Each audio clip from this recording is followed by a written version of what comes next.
Since Michael and Sarah returned for a hometown childbirth, please leave. My mother-in-law stated in a chilly voice. Her eldest son and his wife are due in 3 days. Me leave? I asked, confused and stunned. Yes, we don't need another mother figure anymore. You've been redundant for a while now. Michael and his family will be living here, so make sure you're out by tomorrow, she continued. I knew I was never truly accepted into the family since the day I got married. Treated as a wife, never did I imagine they would tell me to leave. You barren failure, you were allowed to experience raising a child. Be grateful. We have no obligation to support you anymore. It seems like Simon is tired of you too. What's Simon to? I gulped down my saliva. If it's not a conspiracy between my mother-in-law and Michael, then I don't need to stand in ceremony with my husband anymore. Foolish to drive me out, but it was my mother-in-law who ignited this. What happens to this house now is none of my concern. May they face the reality they have ignored squarely. Personally, I'm Anna Thompson, 45 years old, living with my husband and mother-in-law in a popular area close to the station. The access to the city center is superb. When house hunting, my picky husband, recently promoted to a managerial position, insisted on a spacious apartment. The rent was steep, but the space and rooms made it worth the stretch. My husband, Simon, 8 years my senior, a divorce I met through a friend's introduction. Comforted by the enveloping kindness unique to an older man, we decided to get married after 2 years of dating. Even when I told him about my infertility due to past illness, his affection did not waver. Likewise, my feelings remained unchanged when I learned of the circumstances he carried. My husband had a son named Michael from his previous marriage. I'm truly sorry to ask you, who have never been married, to live with my parents and son. I won't make you suffer. I'll ensure you're happy. That was the promise he made to me. To prevent me from feeling suffocated, my husband suggested moving to a spacious apartment where I could have my own room. Michael, turning 10 this year, won't need much care with my mom around. You don't have to push yourself. After his divorce, my husband got help with childcare from his parents at their home. A few years later, Simon's father passed away in an accident, and it seems his mother took over as Michael's caretaker. From the first meeting, Michael wouldn't even make eye contact with me. I thought it might be his shy nature, approaching a difficult age, so I didn't worry. As long as they accepted me as a member of the household, I was content. My mother-in-law was a quiet and refined person. When I visited to formally introduce myself after our engagement, she treated me with such politeness that I thought we would get along fine living together. I'll continue to prepare the meals as I have been. Simon comes home late, so it's okay if we eat at different times, right, Anna? I'll leave the cleaning and laundry to you. All right, let's work well together. After getting married, I switched from a full-time employee at the pharmacy to a part-timer due to the division of household chores. I started work a bit later in the morning, so I wouldn't get home until nearly 8 p.m. Dinner was always ready when I arrived, making me feel good about living together. My mother-in-law and Michael usually had dinner before I got home, so I was always eating alone. Even after getting married, I sometimes felt a sense of, is this it? But I came to accept that this was our family style. From the beginning, my mother-in-law never really liked me and didn't consider me part of the family at all. Michael, the school's activity day is before summer, right? When is it? We're all going to see you. Sometime after getting married, I tried to break the ice with Michael, who still hadn't warmed up to me. No, as Michael faltered. My mother-in-law interjected, We'll go there. Just Simon and me. Anna, you don't need to worry about it. I misunderstood her words, thinking she was just being considerate. I can get the day off work. Let's all go together. You don't need that. You're Simon's wife. And mixed family has always been just Simon and me. I was quite shocked when I brought it up with my husband at night. He said, Mom's been clinging to Michael. She probably thinks you're trying to take him away. I'll talk to her eventually. I began to join as a mother at the activity day, but Michael and I rarely spent any time together outside of school events. Sometimes I could tell Michael wanted to say something, but my mother-in-law always cut in between us. I later found out that she had been bad-mouthing me to Michael. Anna said she could be happy with Simon if Michael weren't around. She's a terrible person. Dad must be deceived by her too. If a boy in his formative years hears such things, it wouldn't be strange for him to distrust me. It was a sickening story, but at that time, I hadn't imagined that my mother-in-law could do such a thing. After graduating high school, Michael immediately moved in with his girlfriend and left home. As soon as he started college, a year after he started working, he married her without a ceremony. Once Michael moved out, my mother-in-law surprisingly stopped doing housework altogether. Instead, it seemed that picking on me had become her sole entertainment. She stopped cooking, which she used to do before, and now just sits at the dining table waiting for me to come home. Without a moment to sit down, I would stand in the kitchen and prepare dinner. You're really inefficient. At this rate, it'll take you all night. I was never good at cooking, partly because I had always relied on my mother-in-law to prepare the meals. Whenever I did manage to cook, she would taste each dish and invariably complain, "This tastes awful.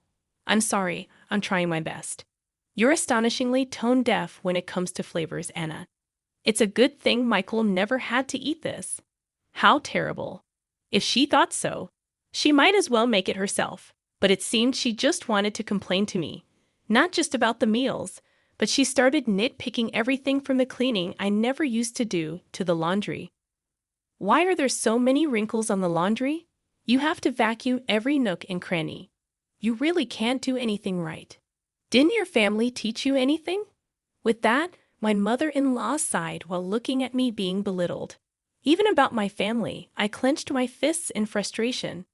I don't know how you won over Simon, but I can't see much charm in you as a woman. And she always concluded with the same line, "If you hadn't come, Michael would have never left." I understood that there was a gaping hole in her heart since Michael had left. Maybe it was what they call empty nest syndrome. If taking it out on me made her feel better, that's what I told myself to endure it.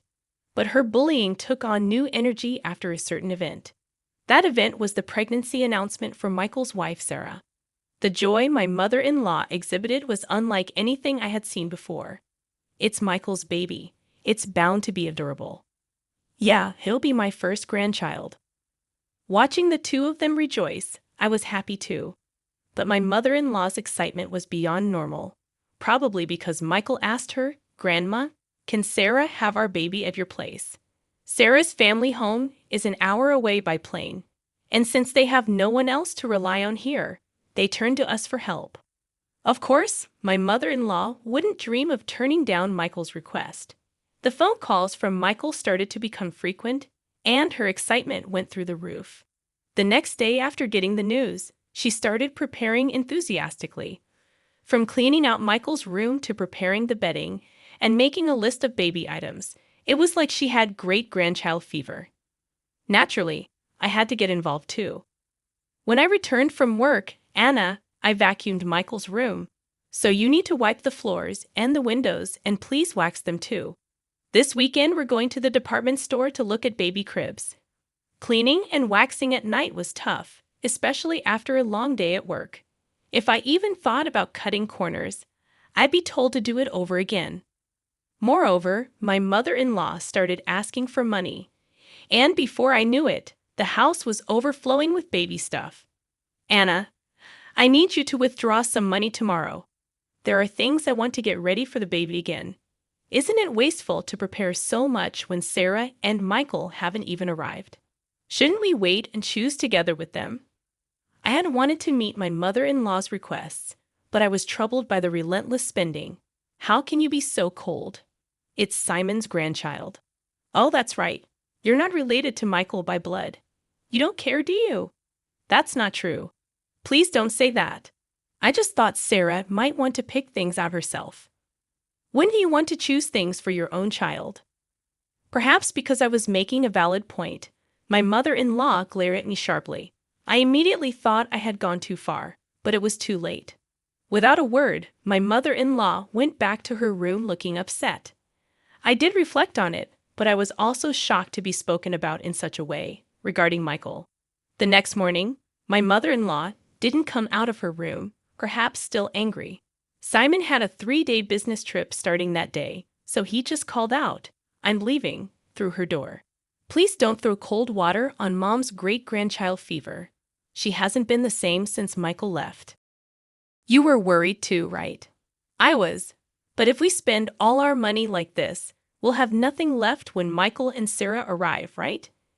Simon's face immediately turned sour. Are you saying my earnings are too low? That's not what I'm saying at all, Simon just said, "Fine," and left with a look of dissatisfaction. Discussions about money always end up like this. Since I'm the one managing our finances, I can't help but think ahead. Of course, there's a reason for that. We've been married for 13 years. Simon has provided me with a very comfortable life. Your part-time income is for you to enjoy. Simon had always told me so. I saved everything beyond what I needed for myself. Even though it's in my name, I consider it our shared property. But then Simon's company's performance declined, and over the last 5 years, his salary has dropped to 2/3 of what it was when we first got married. While there's uncertainty whether his company will last until his retirement, he doesn't seem to consider changing jobs. For appearances in front of my mother-in-law, my husband couldn't give up his title as a department head. Now I'm the one paying the rent, and he covers the living expenses. We've kept this from my mother-in-law to save my husband's face. That day, I left work a bit early to apologize to my mother-in-law. When I got home, she was already sitting at the dining table waiting for me. "I'm sorry about yesterday.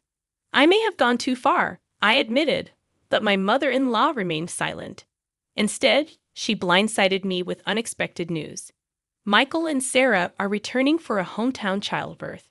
"Please vacate," my mother-in-law declared in a chilly tone. The eldest son and his wife were set to arrive in 3 days. Perplexed and stunned, I asked, "I have to leave." She affirmed, "Yes, we don't need another mother figure anymore. You've been redundant for a while. Michael and his family will be living here. Make sure you're out by tomorrow." The realization hit me hard. I had never truly been accepted into the family since the day I got married. I had always been treated as an outsider. The news of Michael's return for the birth made it clear. "You barren failure," my mother-in-law continued. "You are allowed to experience raising a child. Be grateful. We have no obligation to support you anymore. It seems like Simon is tired of you too. Maybe he's getting along well with a new girlfriend by now." Shocked, I gulped down my saliva, contemplating the possibility of my relationship with my husband growing distant. Could this be a trap I fell into, thinking my husband would never? I remembered that, up until a year ago, he never had overnight business trips. "All right, I'll eat out tonight," I said, grabbing my bag and leaving the house to walk aimlessly. I needed to calm my severely shaken heart. Worried about my husband, I tried calling his cell phone despite my mother-in-law's words. I still wanted to talk to him, but he didn't answer, no matter how many times I rang. I dialed his office, only to learn that he had taken a couple of days off. My mother-in-law's words began to ring more true. Could he really be on a trip with another woman? Dark thoughts crowded my mind, and I found myself overwhelmed with emotion, tears streaming down my face. Staggering along, I noticed the tavern behind the station, a place we used to frequent when we first moved here. "It's still here," I thought as I entered. "Welcome."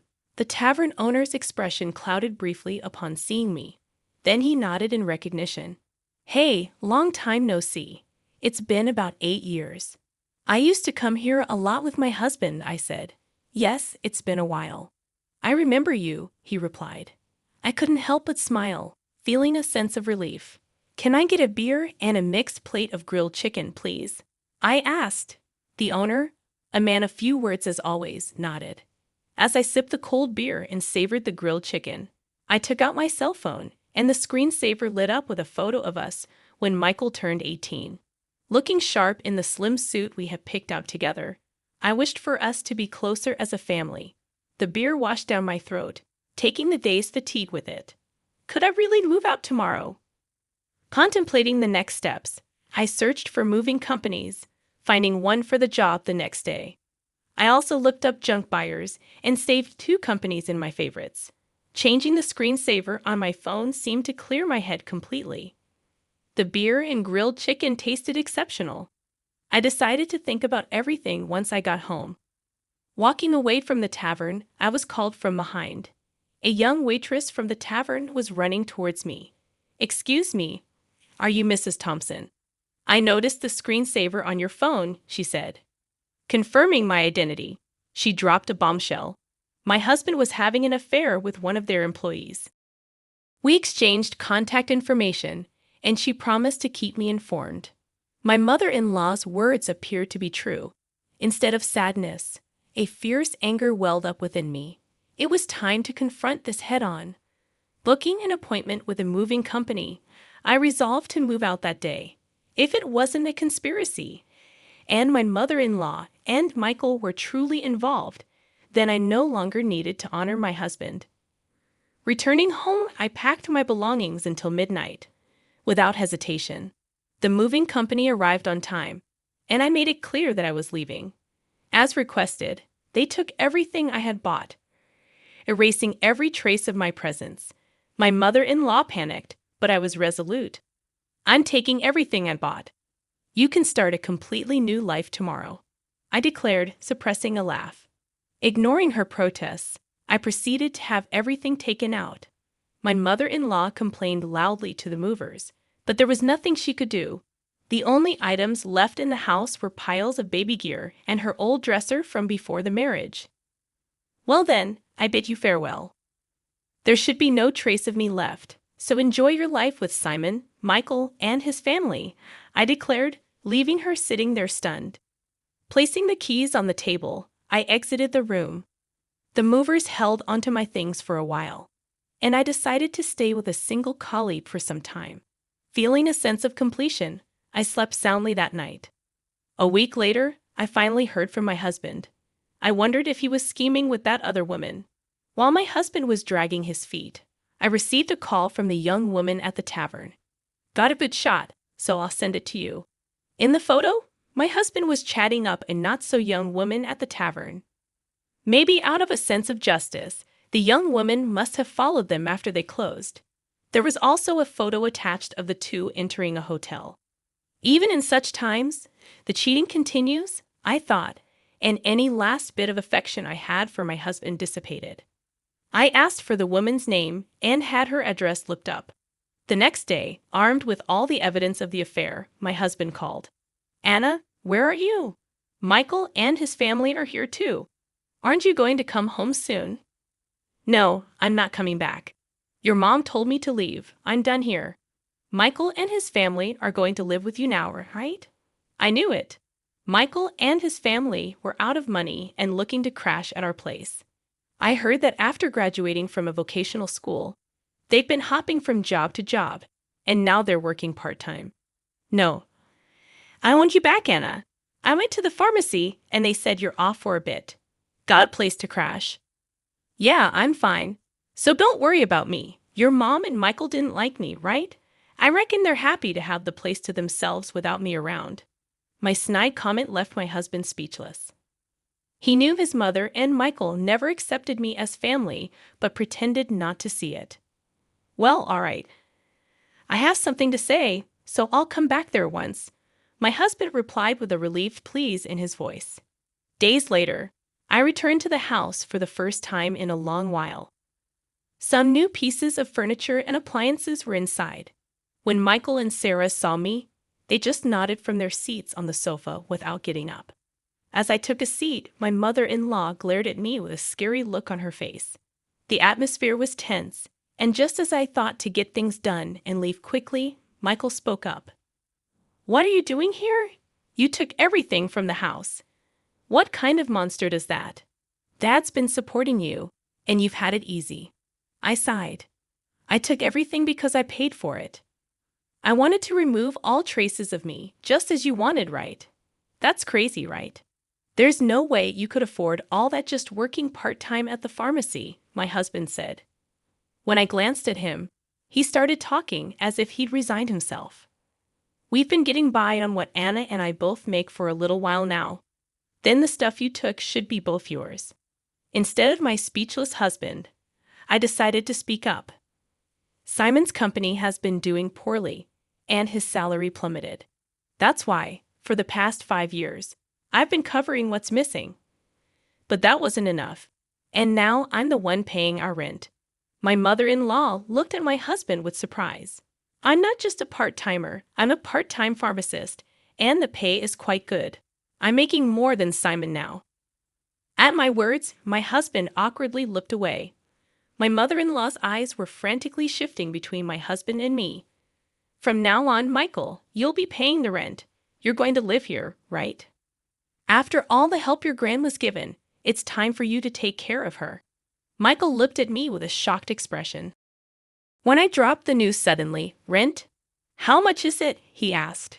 "It's $5,600. Good luck, since it seems my role as a mother is over. I don't have an obligation to take care of you anymore. Pull yourself together. You're going to be a father soon." Michael murmured with a shake of his head, "That's impossible." It was Sarah who raised her voice upon hearing this. "Wait, $5,600? Weren't we supposed to live here for free, covering rent and living expenses?" I almost burst out laughing. "Don't worry, Sarah. You can move to a cheaper place. Simon still makes a decent salary." Hearing this, Sarah's face relaxed a bit. "Oh, since I'll be leaving you, Simon, life might still get tough with your mistress, huh?" At that, Sarah finally broke down in tears. It was my husband who panicked. "What? What are you talking about?" Sarah replied, "Oh, your mother told me about the new woman. I guess it's time to end my role as a wife too. My husband must think there's no evidence. Indeed, it hasn't even been 10 days since I left the house. Wouldn't that hurt Mary if she heard you? Well, I'll get in touch about that later." At the mention of Mary's name, my husband jolted, realizing that I knew everything. He held his head inside. This is not the atmosphere to write a divorce paper. "Well then, I'll be going now. Please talk to me further through a lawyer." Neither my husband Simon nor Michael said anything more, staying silent as I grabbed my bag and stood up. My mother-in-law stood up simultaneously, slamming her hands on the table. She yelled with a voice too strong for an elderly woman, "What the hell? It's all your fault our home is in shambles." I was instantly irritated. "It was you who told me to leave. It was you who said Simon had another woman. And you interfered with my relationship with Michael. Everything was you." I felt a surge of heat in my chest. I regretted not being more assertive with my relationship with Michael, not holding back because of my mother-in-law. "Michael has nothing to do with this. It's time for you to step up, Simon. He's going through a hard time. You should support him as his wife, take responsibility as a family member." What is she even talking about? If she hadn't called Michael back home, if she hadn't hinted at Simon's affair, I would still happily support Simon and this home I always believed in and supported. "Simon, where are you? Michael, why are you still here?" It's all her fault. My mother-in-law's lips tightened into a line, and she was trembling. I slipped past the silent mother-in-law and quickly left the room.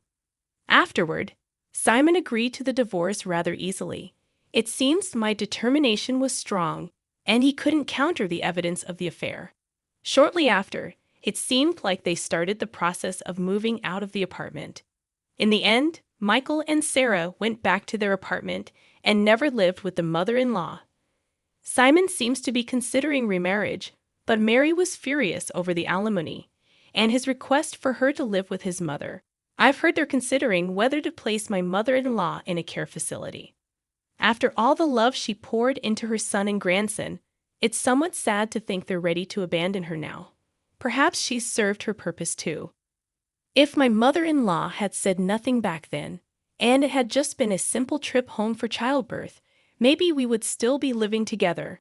After the divorce, Michael sent me an apology letter.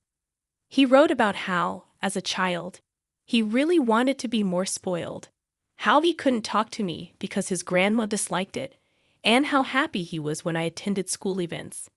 Maybe I should have reached out more, perhaps then. We could have built a different relationship. Even though our relationship has ended, I quietly pray for Michael's happiness in life. I've returned to work as a pharmacist and quickly rented an apartment close to my workplace. I don't feel good about keeping the furniture and appliances I took with me, so I had them all picked up and disposed of by a junk removal service. Life without my mother-in-law's harassment is peaceful and comfortable. For a while, I want to live for my own happiness, not someone else's.